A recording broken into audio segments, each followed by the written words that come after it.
বক্তাও এটা বলে থাকে। 80 হিজরিতে ইমাম আযম আবু হানিফা রাদিয়াল্লাহু আনহুর জন্ম, 93 হিজরি ইমাম মালিক রাদিয়াল্লাহু তাআলা আনহুর জন্ম, 150 হিজরি ইমাম শাফিঈ রাদিয়াল্লাহু আনহুর জন্ম, 164 হিজরির পরে ইমাম আহমদ ইবনে হাম্বল রাদিয়াল্লাহু তাআলা আনহুর জন্ম।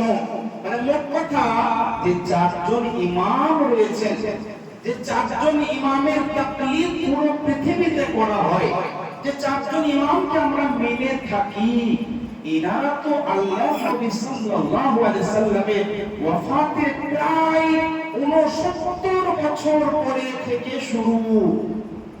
তাহলে কোরআনের একটি আয়াত, আল ইয়াউমা আকমালতু লাকুম দীনাকুম ওয়া আতমামতু আলাইকুম নি'মাতি, আল্লাহ পাক বলেন, হে নবী, আমি আপনার জন্য, আপনার উম্মতের জন্য আপনার দ্বীনকে, ইসলামকে পরিপূর্ণ করে দিলাম।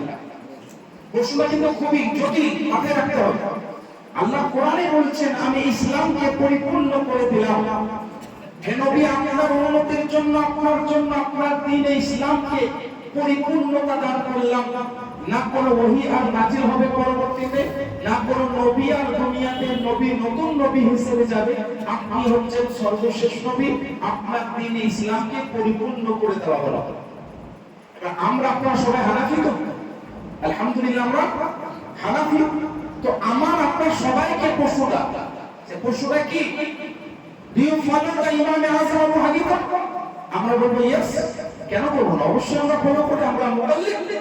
তখন প্রশ্ন হলো এটাই যে নবী সাল্লাল্লাহু আলাইহি সাল্লাম 11 হিজরিতে ওয়াফাত লাভ করেন। কোরআনে আল্লাহ বলছেন সূরা মাইদার মধ্যে সম্পূর্ণ ইসলাম আল্লাহ দান করে দিয়েছেন। তো 80 হিজরি থেকে নিয়ে 69 বছর পরে আবার নতুন ভাবে ইসলামে উসুল, কায়দা, নিয়ম, মাসাইল ঘুরে আনার, বের করার, ডালার, এক করার, রিমুভ করার অধিকার কে দিল? প্রশ্নটা সবার পেরে গেল। এই প্রশ্নটা কিন্তু আপনারা বিভিন্ন সোশ্যাল মিডিয়াতে যদি শোনেন, আমি ব্যাখ্যা যদি এখন না করতাম, অনেকে হয়তো মানে ব্রেন ওয়াশ হয়ে যেত আর হানাফি মাযহাবটাকে অন্য রূপে দেখতেন। তাই তো ইট ইজ লজিক্যাল। তার কারণ হচ্ছে একটাই, যে 11 হিজরি পর্যন্ত ইসলাম পরিপূর্ণ হয়ে গেছে, আর এদিকে যত ইমাম এসেছেন, কেউ বলছেন ওটা হারাম, কেউ বলছেন হালাল, কেউ বলছেন না জায়েজ, কেউ বলছেন জায়েজ, কেউ বলছেন নিতে হবে, কেউ বলছেন নিতে হবে না। এত ঝামেলা করে কি লাভ? এই হারাম হালাল না জায়েজ জায়েজ এত কনফিউশনের মধ্যে পড়ে লাভ কি? আমরা ডাইরেক্ট কোরআন হাদিস নেব। 11 হিজরিতে কোরআন, 11 হিজরিতে হাদিস, মানে নবীর কথা। 11 হিজরি পর্যন্ত ইসলাম পরিপূর্ণ। 11 হিজরির পরে 80 হিজরি থেকে আমরা কেন নেব? কিসের জন্য আমরা অ্যাকসেপ্ট করব? Why do I accept this? কেন এই মাসাইলগুলো আমরা গ্রহণ করছি বা করব? প্রশ্নটা আপনাদের লজিক্যাল মনে হচ্ছে না? মনে হচ্ছে যুক্তিযুক্ত, কিন্তু উত্তরটা খুবই গভীরভাবে আপনাদেরকে শুনতে হবে। উত্তরটা খুবই গভীরভাবে শুনতে হবে। যে সকল বক্তাগণ, যে সকল সোশ্যাল মিডিয়ায় আলেমগণ এই রকম বক্তব্য দিয়ে বেড়ান, তাদের সঙ্গে আমাদের পার্সোনালি কোনো দুশমনি নয়। কারণ এটা শুধু আপনাকে বা আমাকে বলেনি, পুরো মুসলিম উম্মাহ, পুরো মুসলিম জগতের ইমাম, মুহাদ্দিস, মুফাসসিরিন, মুহাক্কিকিন, মুদাক্কিকিন, উলামা, হুফাজ এবং ইমাম আইম্মায়ে কেরাম, নাকিদিন হাদিস, সমস্ত আউলিয়া সালেহীন সবার উপরে কিন্তু প্রশ্ন উঠলো। কারণ 11 হিজরিতে তো গৌস আযম ছিলেন না, 11 হিজরিতে খাজা গরিব নওয়াজ ছিলেন না, 11 হিজরিতে মাখতুমে পাক ছিলেন না, 11 হিজরিতে বড় বড় মুহাদ্দিস ছিলেন না, 11 হিজরিতে কেউই ছিলেন না, একমাত্র সাহাবীরা। তাহলে এই প্রশ্নটা শুধু আমার আপনার উপরে নয়, পুরো মুসলিম উম্মার উপরে একটা প্রশ্ন। হয়তো বলতে পারে, হুজুর কে কোথায় সোশ্যাল মিডিয়া বললে উত্তর দেওয়া কি দরকার? এটাই দরকার, কারণ পুরো মুসলিম জগতের উপর প্রশ্ন, সুতরাং উত্তরখানা আমাদের আপনাদের জানতে হবে। প্রথম উত্তর যেমনি প্রশ্ন তেমন উত্তর, ইলজাম উত্তর শোনেন। যে সকল ভাইরা বলেন, আমি ভাইদেরকে খুবই বিনয়ের সাথে বলবো, ভাই আপনি হাদিস পড়েন, আপনি কোরআন পড়েন, কিন্তু কোরআন থেকে মহব্বত দিয়ে অধ্যয়ন করুন, তবে কোরআন ও হাদিসের জ্ঞান সঠিক আপনার মধ্যে আসবে। আমি কোন আলেম, কোন মৌলবী, কোন মুফতি, কোন মুহাদ্দিসকে পার্সোনালি টার্গেট করে নয়। সোশ্যাল মিডিয়ায় একটা পেজ নাম ব্রাদার রাহুল, তো বলো ভাই আপনি পড়ছেন অজ্ঞান করছেন আলহামদুলিল্লাহ, কিন্তু সঠিকটা পড়ুন বুঝুন। আপনার যদি কোনো রকমের প্রশ্ন থাকে আপনি গ্রহণ না করতে পারেন, কিন্তু পুরো উম্মতে মুসলিমের উপর একটা প্রশ্ন যে 11 হিজরির পরে কেন মশলা নেবো, এগুলো ইমাম মানা যাবে না, নাজায়েজ হারাম হালাল হালাল হারাম এইগুলোর পেছনে পড়লে আমরা বরবাদ হয়ে যাব, নাউজুবিল্লাহ। আমরা শুধু কোরআন এবং হাদিস থেকে নেব। তো যেমনি প্রশ্ন তেমন উত্তর আগে শোনেন। উত্তরটা কি? যে বক্তাগুলো বলছেন তারা তো হাদিস পড়ে বলছেন। আচ্ছা বলুন তো, হাদিসের যে 6টি কিতাব, আজকে পুরো বক্তব্যটি আমার ব্যাকরণগত এবং দলিল ভিত্তিক হবে, তাই বক্তব্যটা খুব মনোযোগ দিয়ে শুনতে, তথ্যযুক্ত। 6টি সিহাহে সিত্তার হাদিস, মানে যে 6টি কিতাবে অধিকাংশ হাদিস সহিহ আছে, কিন্তু সব হাদিস 6টি কিতাবে না, আরো অনেক হাজার হাজার হাদিসের কিতাব আছে, কিন্তু 6টি কিতাব মুসলিম জগতে প্রসিদ্ধ, অ্যাকসেপ্টেবল, এবং অধিকাংশ এই 6টি কিতাবের হাদিস হচ্ছে সহিহ।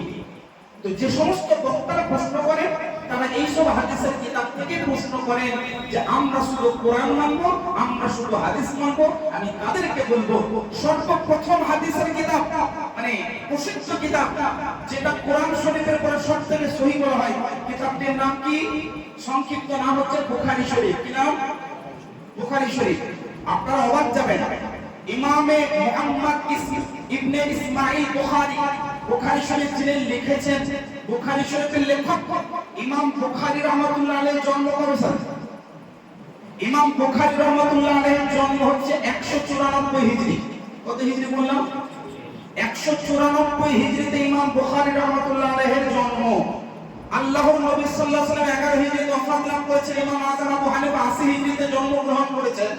ইমামে আযমের উপরে যদি তোমার প্রশ্ন হয়, ইমামে আযম আবু হানিফা ডিরেক্টলি 7 জন সাহাবীর কাছ থেকে হাদিস নিয়েছেন, 25 জনের অধিক সাহাবীর সঙ্গে সাক্ষাৎ করেছেন, 4000 মুহাদ্দিস তাবিঈ তাবে তাবিঈর কাছ থেকে হাদিস নিয়েছেন।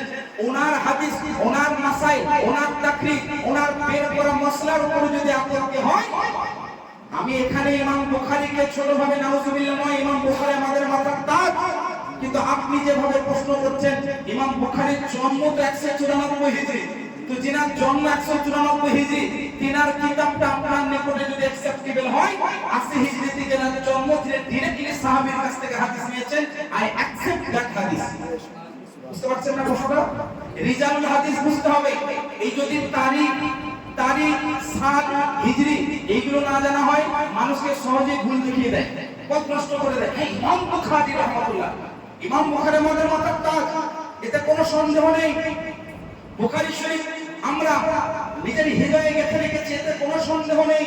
কিন্তু যখন আপনি ইমাম আযম আবু হানিফা রাদিয়াল্লাহু আনহুর উপরে প্রশ্ন করবেন, আমি বলবো শুনেন, ইমাম বুখারীর জন্ম, যিনি বুখারী শরীফের লেখক, 194 হিজরি। ইমাম আযম আবু হানিফা রাহমাতুল্লাহ আলাইহির ওয়াফাত, ওনার জন্ম 80 হিজরি, ওয়াফাত 150 হিজরি।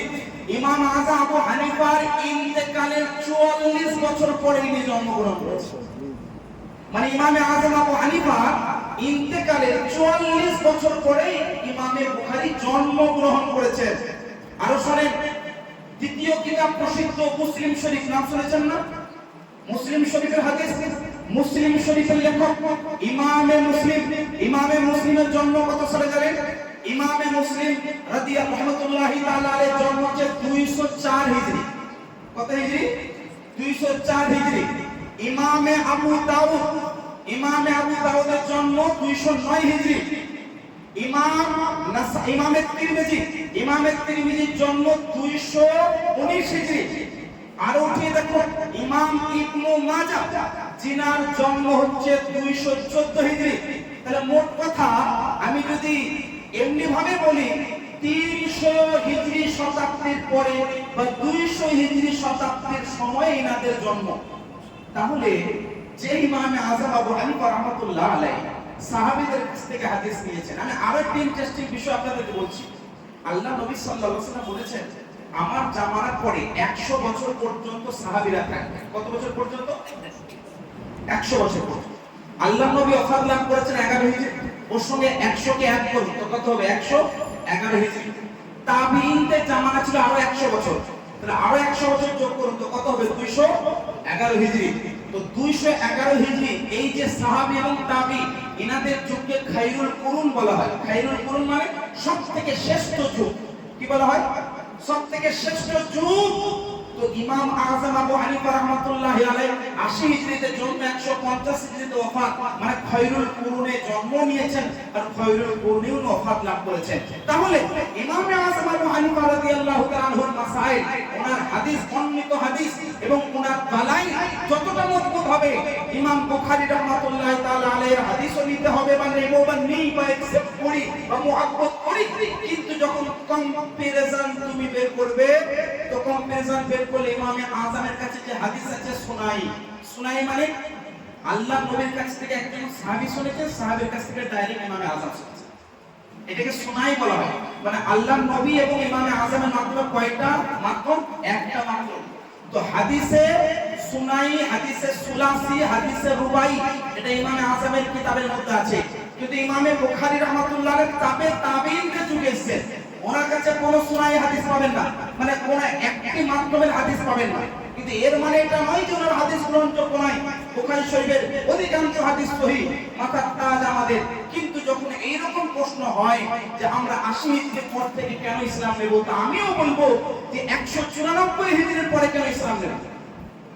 যদি এটাই প্রশ্ন হয় যে 11 হিজরিতে ইসলাম পরিপূর্ণ হয়ে গেছে, আল্লাহ নবী সাল্লাল্লাহু আলাইহি সাল্লামের উপরে আল্লাহ পাক হুকুম লাগু করে দিয়েছেন, আল্লাহ নবীর হাদিস, আমি বলবো 194 হিজরিতে ইমাম বুখারী লিখেছেন, তো 194 হিজরি থেকে কেন ইসলাম নেব, 11 হিজরি থেকে না? উত্তর পেয়েছে?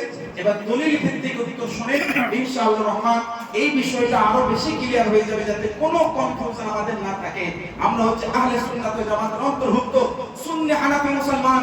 ইমামে আযম আবু হানিফা রাদিয়াল্লাহু তাআলা আনহুর আমরা মান্যকারী। আমি দুই একটি কথা আপনাদেরকে বোঝাই। আল্লাহ নবী সাল্লাল্লাহু আলাইহি সাল্লাম ইরশাদ করেন, হাদিস শরীফ এটা জামিউ মাসানিদুল ইমামে আযম প্রথম খণ্ডের মধ্যে এবং 31 নম্বর পৃষ্ঠার মধ্যে হাদিসটা উল্লেখিত আছে। মানাকিবে ইমামে আযমের প্রথম খণ্ডের মধ্যে হাদিসটা উল্লেখিত আছে। তারিখে বাগদাদের মধ্যে ইমামে খতিবে বাগদাদি এই হাদিসটাকে বর্ণনা করেছেন। তাবকাতুস শাফিঈয়ার মধ্যে এই হাদিসটা বর্ণিত আছে। একাধিক কিতাবের মধ্যে হাদিসটা উল্লেখিত আছে, যেটা আমি আপনাদের সামনে এখন পড়ছি। হাদিসটা কি? আল্লাহর নবী সাল্লাল্লাহু আলাইহি সাল্লাম ইরশাদ করেন, ইয়াকুনু ফি উম্মতি রাজুলুন ইউকাল লাহু আবু হানিফা। আল্লাহ নবী বলেন, আমার উম্মতির মধ্যে এমন এক ব্যক্তির আবির্ভাব ঘটবে যার নাম, যার উপাধি, যিনি পরিচিত হবেন আবু হানিফা নামে। হুয়া সিরাজ উম্মতি, আর তিনি হবেন আমার উম্মতিদের সূর্যের মতো। আল্লাহ নবী সাল্লাল্লাহু আলাইহি ওয়াসাল্লাম বলেন আরেকটি হাদিসের মধ্যে, পুরো সনদ সহকারে আমার কাছে রয়েছে, পুরো সনদ সহিহ সনদ সূত্রে বর্ণিত। আল্লাহ নবী বলেন, হুয়া সিরাজ উম্মতি, হুয়া সিরাজ উম্মতি, হুয়া সিরাজ উম্মতি, তিনবার বলেছেন।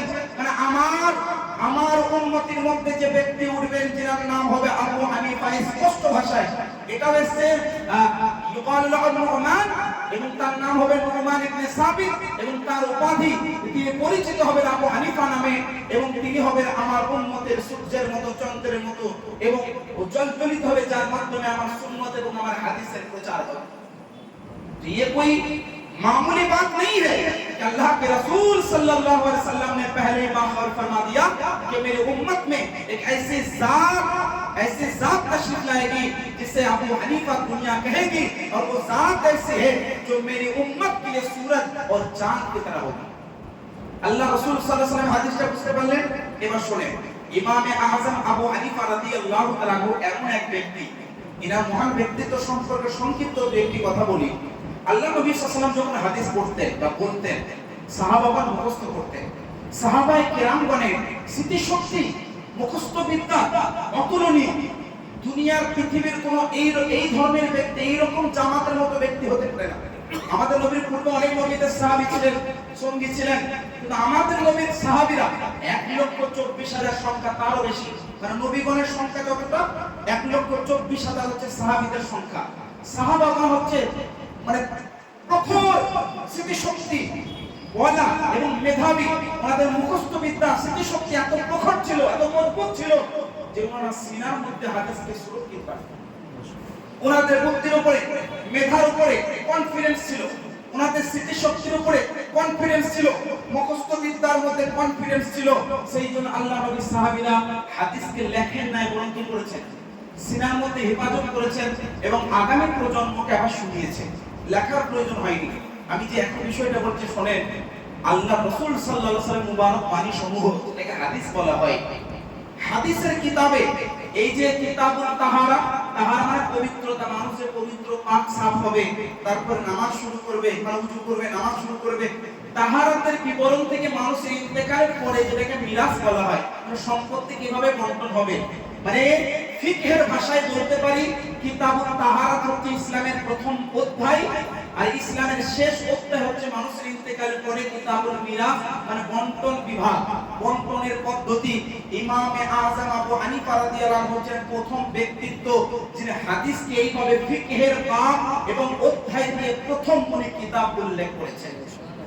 সাহাবায়ে কেরাম হাদিস সিনার মধ্যে মুখস্থ রেখেছেন, আর ইমাম আযম আবু হানিফা রাদিয়াল্লাহু আনহু মহান ব্যক্তিত্ব, আল্লাহর নবীর সমস্ত হাদিস সমূহ থেকে এই ফিকহের বাব অনুযায়ী কিতাবুত তাহারা, কিভাবে পবিত্রতা অর্জন করতে হবে, কিভাবে ওযু করতে হবে, কিভাবে নামাজ পড়তে হবে, কিভাবে রোজা রাখতে হবে, কিভাবে হজ আদায় করতে হবে, কিভাবে যাকাত দিতে হবে, কিভাবে সাদকা আদায় করতে হবে, কিভাবে মানুষ আকীকা করবে, কিভাবে মানুষের খতনা হবে, মানুষ ইন্তেকাল করলে তার সম্পত্তি কিভাবে বন্টন হবে, সব বিষয়গুলো হাদিস থেকে উনি রিসার্চ করে, হাদিস থেকে গবেষণা করে এবং সহিহ হাদিসের মাধ্যম দিয়ে এবং সহিহ মজবুত সনদ এবং শক্তিশালী সনদ সূত্রে বর্ণিত হাদিস দিয়ে মাসাইলকে বের করে উম্মতের জন্য এই রকম ইহসান করে গেছে।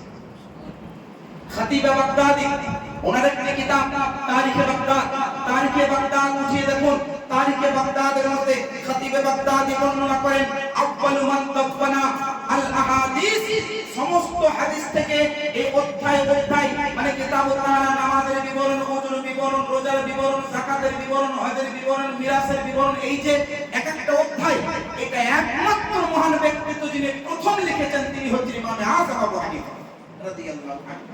তাহলে বোঝা গেল আল্লাহ নবী সাল্লাল্লাহু আলাইহি ওয়াসাল্লাম যখন হাদিস বলে গেছেন, সাহাবাগণ শুনে গেছে।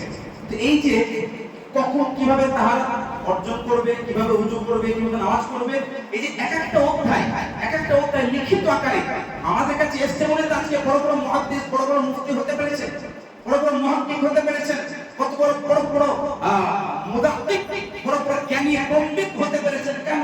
ইমাম আযম আবু হানিফা রাদিয়াল্লাহু আনহু হাদিস থেকে বাছাই করে এইভাবে অধ্যায় লিখে গেছেন বলে। তাহলে আজকে আবার এমন অযৌক্তিক প্রশ্ন করা হয় যে ইমাম আযম আবু হানিফা নাকি 17টার বেশি হাদিস মুখস্থ ছিল না। করুন নাউযুবিল্লাহ। কি বলছে? 17টার বেশি নাকি হাদিস মুখস্থ ছিল না। এরা হচ্ছে ফিতনাবাজ, এরা হচ্ছে দাজ্জাল ইসলাম ধর্মের। মনে রাখবেন ইমাম আযম আবু হানিফা অল্প হাদিস বর্ণনা করেছেন। কেন? উনি হাদিস গবেষণা বেশি করেছেন, বর্ণনা কম করেছেন। আর বর্ণনা করতে করতে সতর্কতা বেশি অবলম্বন করেছেন, যার দ্বারা হাদিস উনি নেননি। অনেক গভীর সতর্কতা অবলম্বন করে উনি হাদিস নিয়েছেন, যার হাদিস উনি নেন নাই। সুতরাং হাদিস উনি বর্ণনা কম করেছেন। তো বর্ণনা কম করার মানে এটা নয় যে ওনার হাদিস মুখস্থ কম ছিল। বর্ণনা কম করেছেন, উনি হাদিস থেকে গবেষণা বেশি করেছেন, হাদিস থেকে মাসাইল বেশি বের করেছেন। কারণ মুখস্থ আলাদা বিষয় আর গবেষণা হচ্ছে আলাদা বিষয়। গবেষণা দক্ষতা, যোগ্যতা, ক্ষমতা, পাণ্ডিত্য, পারদর্শিতা আল্লাহ যাকে পছন্দ করেন তাকে দান করেন। ইমাম আযম আবু হানিফা রাদিয়াল্লাহু তাআলার ব্যক্তিত্ব হচ্ছে এই যে উনি এইভাবে মাসাইলকে উম্মতের জন্য বের করেছেন। সুতরাং মনে রাখবেন ইমাম আযম আবু হানিফা হচ্ছেন তাবিঈ। তাবিঈ মানে যিনি সাহাবীকে দেখেছেন ঈমান অবস্থায় এবং ঈমান অবস্থায় ইন্তেকাল করেছেন, তিনি হচ্ছেন তাবিঈ। সুতরাং এতে কোনো সন্দেহ নেই ইমাম আযম আবু হানিফা থেকে যদি কোনো হাদিস আপনি পেয়ে যান, কোনো মাসাইল পেয়ে যান, সে যতই বড় মুহাদ্দিস, যতই বড় নাকিদ, যতই বড় ইমাম হোক না কেন, ইমাম আযম আবু হানিফার কথাটা রাখে।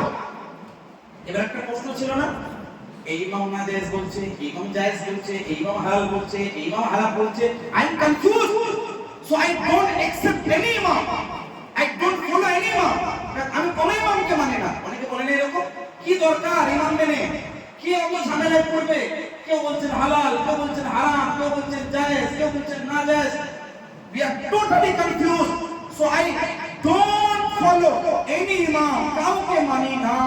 এরকম আধুনিক ব্যক্তি নেই গো, ভরি ভরি আছে।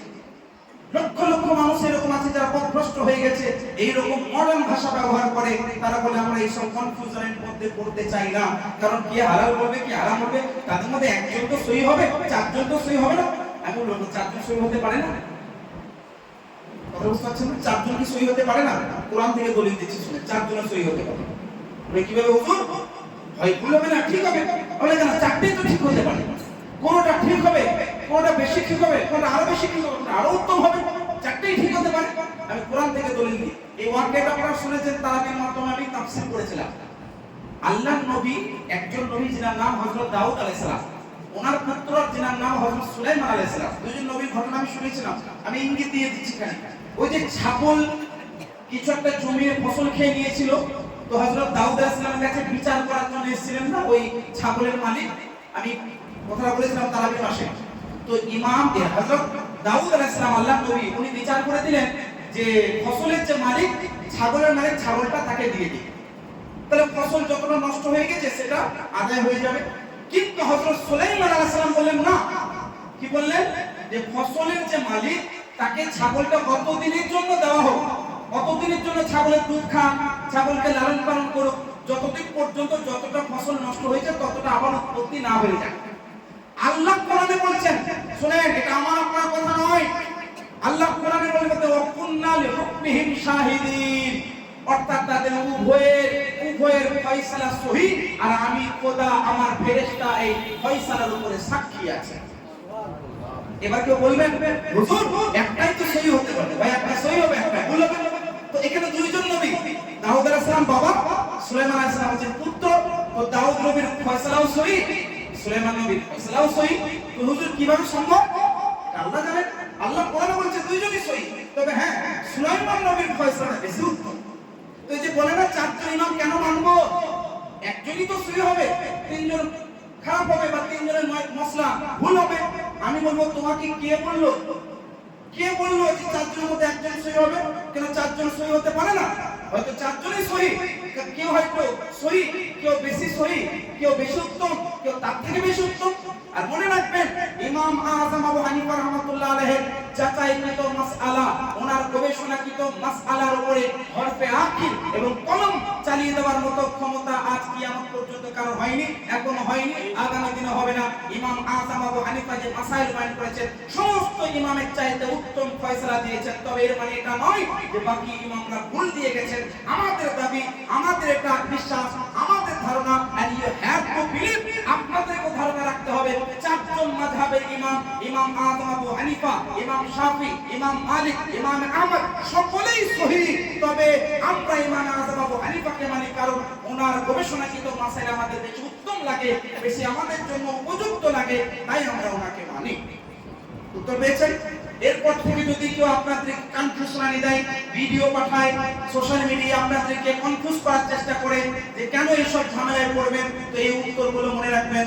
আপনার ঈমান, আকীদা সবকিছু ইনশাআল্লাহ রহমান তাজা হয়ে যাবে, মজবুত হয়ে যাবে। আমি শেষ একটি কোরআনের আয়াত পড়ছি, পবিত্র কোরআন সূরা নিসা আয়াত নম্বর 59 এর তাফসীর করব বলেছিলাম, সময় অনেক হয়ে গেছে, সংক্ষিপ্ত তাফসীর আমি করে দিই।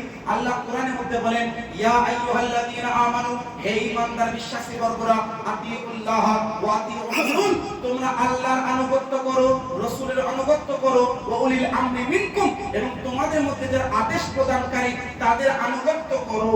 এতদিন মেনে নিলেন?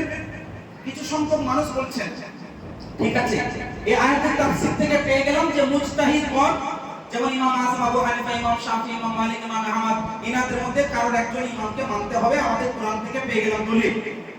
এই আয়াতের দ্বিতীয় অংশ হচ্ছে ফাইন তানাযাআতুম ফি শাইইন, তোমরা যখন কোন বিষয়ে মতনৈক্য দেখবা, মতবিরোধ দেখবে, ফারুদ্দুহু ইলাল্লাহি ওয়া রাসূল, তখন ওইটা তুমি আল্লাহ এবং রাসূলের দিকে ফিরে দেবে। ইন কুনতুম তুমিনুনা বিল্লাহি ওয়াল ইয়াউমিল আখির, যদি তোমরা একমাত্র আল্লাহর উপরে ঈমান, আখিরাতের উপরে ঈমান আনো, যালিকা খায়রুন আহসানু তা'বীলা, এটা হবে অতি উত্তম ব্যাখ্যা, এটাই হবে উত্তম তা'বীর, এবং এটাই হবে উত্তম পদ্ধতি। এই আয়াতের ব্যাখ্যা থেকে কিছু বুঝতে পারলেন?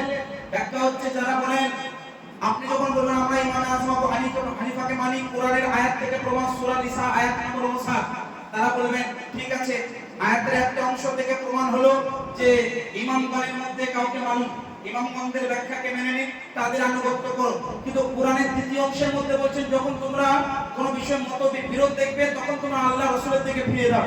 তো আজকের যুগে কিছু ভাই যারা কোনো ইমামকে মানে না, যারা কোনো ইমামের তাকলিদ করে না, তারা আপনাদের সামনে মিষ্টি ভাষায় বলে আমরা কোরআন হাদিস মানি, কোনো ইমাম মানি না, ওই মিষ্টি ভাষায় কতগুলো বিষ যুক্ত আছে বুঝিয়ে দিন। কারণ ইমামে আযম আবু হানিফা না এলে ওই হাদিসের এইরকম ব্যাখ্যা হতোই না যেমন ব্যাখ্যা আজকে আপনারা পেয়েছি। তো বিষয় হলো যারা কোনো ইমামকে মানে না তারা কি বলবেন, কোরআনের দ্বিতীয় অংশ আল্লাহ বলছেন যখন কোন মাসাইল মতবিরোধ দেখবে, একজন ইমাম বলছেন জায়েজ, একজন ইমাম বলছেন না জায়েজ, একজন ইমাম বলছেন হালাল, একজন ইমাম বলছেন হারাম, তো কোরআনে আল্লাহ বলছেন ফারুদ্দুহু ইলাল্লাহি ওয়া রাসূল, আল্লাহ এবং রাসূলের দিকে ফিরে দাও। সেই জন্য আমরা কোন ইমামকে মানি না, আল্লাহর কোরআন নবীর হাদিসকে মানি। কোরআন থেকে দলিল পেয়ে গেলেন যে একমাত্র আল্লাহর কোরআন আর নবীর হাদিসকে মানতে হবে। উত্তর পেলেন না? তো আপনি তো ফেঁসে গেলেন তাহলে, মানে আপনি তো তাহলে ভুল কথা আছেন। আমি বলছি শোনেন, কোরআনের একটি আয়াত যেখান থেকে আল্লাহর আনুগত্য করার কথা, নবীর আনুগত্য করার কথা বলা হয়েছে এবং বলা হয়েছে তোমাদের মধ্যে যারা মুজতাহিদ ইমামগণ তাদের ব্যাখ্যাকে মানো, একটি অংশ। দ্বিতীয় অংশের মধ্যে আছে যদি কোনো মতবিরোধ দেখা যায় আল্লাহ রাসূলের দিকে ফিরিয়ে দাও। তো ফিরিয়ে দেওয়ার কথাটা কাদের জন্য? সাধারণ মুসলমানের জন্য না মুজতাহিদ ইমামদের জন্য? এটা বুঝতে হবে না। একদিকে আল্লাহ বলছেন তোমরা আল্লাহ তার রাসূলের এবং ইমামগণের আনুগত্য করো, আবার আল্লাহ বলছেন যে মতবিরোধ দেখলে আল্লাহ রাসূলের দিকে ফিরে দাও। তার মানে একটি আয়াত অপর একটি আয়াতের বিরোধ। বুঝতে হবে আয়াতের প্রথম অংশ হচ্ছে সাধারণ মুসলমানদের জন্য, আয়াতের দ্বিতীয় অংশ হচ্ছে যে তোমরা ইমামের আনুগত্য করো। আর ইমামগণ যদি এক অপরের মধ্যে কোনো মতবিরোধ করেন তো তারা গবেষণার ক্ষেত্রে একমাত্র আল্লাহর কোরআন আর নবীর হাদিসের মাধ্যম দিয়ে গবেষণা করো। এইটা হচ্ছে ব্যাখ্যা। এটা আমাদের সাধারণ মুসলমানের জন্য নয় যে আমরা ডাইরেক্ট কোরআন থেকে ডাইরেক্ট হাদিস থেকে কোনো মাসাইল বের করেন। এটা অনেক লম্বা একটা টপিক, লম্বা একটা বিষয়, যে বিষয়টা নিয়ে ঘন্টার পর ঘন্টা আলোচনা করা দরকার। তবে আমাদের মাইন্ডের মধ্যে থাকা অনেক প্রশ্নগুলোর উত্তর আমরা পাবো। কিন্তু মনে রাখবেন একটাই কথা, মুসলমান সমাজ যে আমরা যে ইমামে আযম আবু হানিফা রাদিয়াল্লাহু তাআলা আনকে মানি, ওনার মর্যাদা ওনার মাকাম কত উঁচু। আর মনে রাখবেন শুধু মাকাম উঁচু এবং মর্যাদা উঁচু বলে আমরা মানি না, কারণ ইনি হচ্ছেন প্রধান ব্যক্তিত্ব যিনি হাদিস থেকে কোরআন থেকে আমাদের জীবনের শুরু জন্ম থেকে নিয়ে মৃত্যু পর পর্যন্ত যত মাসাইল দরকার উনি হাদিস থেকে আমাদের আপনাদের সুবিধার্থে বের করে দিয়েছেন। সুতরাং যারা কথায় কথায় এরকম আধুনিকত্ব বাক্য লাভ করে যে কেন ইমাম মানবেন, কেন কোন মুজতাহিদের তাকলিদ করবেন, কেন কারণ তারা 80 হিজরির পরে জন্ম, বলবেন তুমি যে বুখারী পড়ে আলিম হয়েছো সেই ইমামে বুখারী ইমামে আযম আবু হানিফার ইন্তেকালে 44 বছর পরে জন্ম নিয়েছে। তুমি যে ইমামে মুসলিমের হাদিস পড়ো উনি ইমামে বুখারীর ইন্তেকালে 60-65 বছর পরে জন্ম নিয়েছেন। সুতরাং হিজরি আর সংখ্যা আর সাল দেখে যুক্তি দিয়ে কখনো সঠিককে আপনার রিমুভ করা সম্ভব নয়, রহিত করা সম্ভব নয়। যা আল হক ওয়া যাহাকাল বাতিল, সত্য আসবে এবং বাতিল মুছে যাবে, মিটে যাবে। আল্লাহ পাক কোরআনের মাধ্যম দিয়ে আমাদেরকে এটা বুঝিয়ে দিয়েছেন। সুতরাং মুসলমান সমাজ আলহামদুলিল্লাহ আমরা সুন্নি হানাফি মুসলমান, মাসলাকে আলা হাযরাতের মান্যকারী মুসলমান। আমরা হানাফি আলহামদুলিল্লাহ আমরা হানাফি অবস্থাতে জীবন যাপন করব এবং হানাফি অবস্থাতে ইনশাআল্লাহ রহমান ইন্তেকাল করব। আমিন। আখিরু দাওয়ানা আলহামদুলিল্লাহি রাব্বিল আলামিন। আসসালামু আলাইকুম ওয়া রাহমাতুল্লাহি ওয়া বারাকাতুহু।